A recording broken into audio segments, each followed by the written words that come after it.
Hello everybody, it's Mayhem Motif and I'm here with a little tutorial. So today we are going to be doing magic circles. Magic circles are important when you're doing little projects like this. You definitely use a classic magic circle, but there is two different ways to get this done, so I will go through both versions.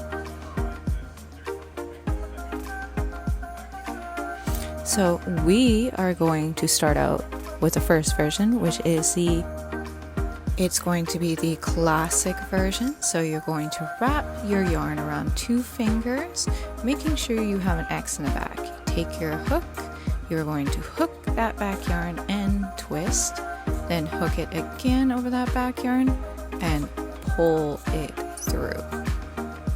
So this creates a little noose around a circle. This is called your classic. As you can see, you have your yarn tail, which you can cinch up or you can loosen off if needed. And then usually you would work over your yarn tail as you go. And you would work under into the middle circle, just like so. So if we were to create a typical pattern, they usually have 3 or 4 to start. It gives it a nice top. This is perfect for your amigurumi projects or your plushies, or if you're doing some granny squares that start off with a circle.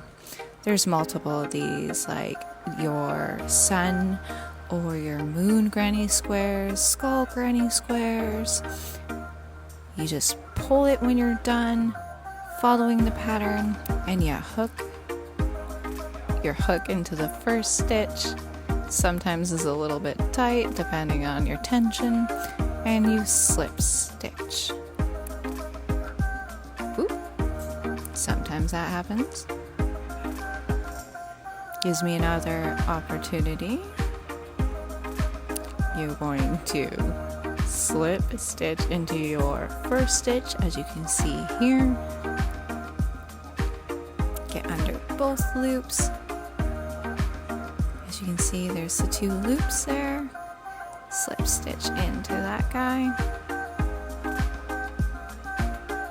And this will create the beginning of your magic circle, which you're able to cinch down. It leaves no holes, it's nice and tight, and then you would work over your yarn tail.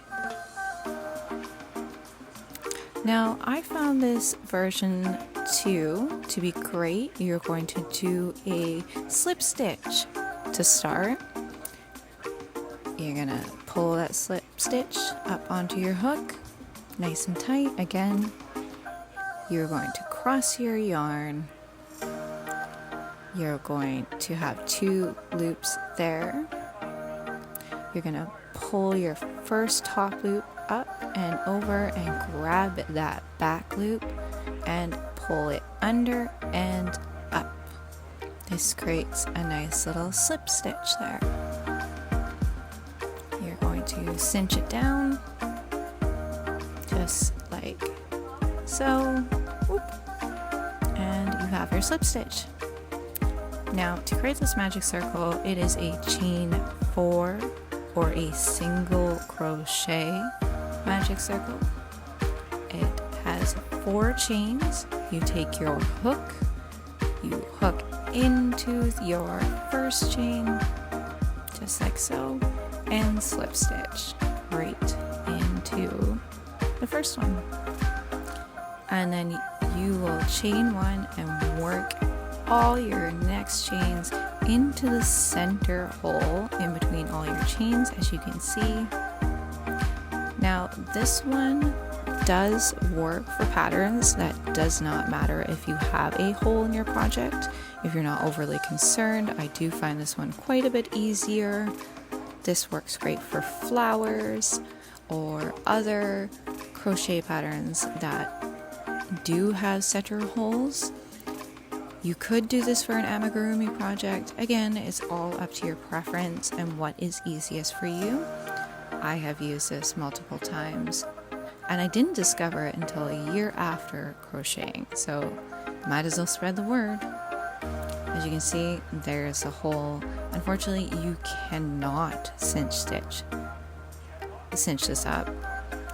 You're going to slip stitch into your first stitch, and you have a magic circle.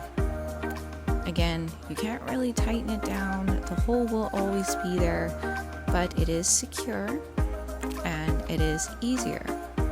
So this all depends on what is easiest for you and what your preference is.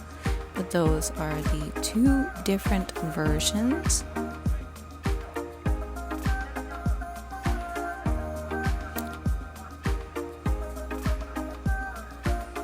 Again, if you're looking for my tips and tricks, make sure that you click on this video and give me a follow for future tips, tutorials, and tricks. Have a great day, guys.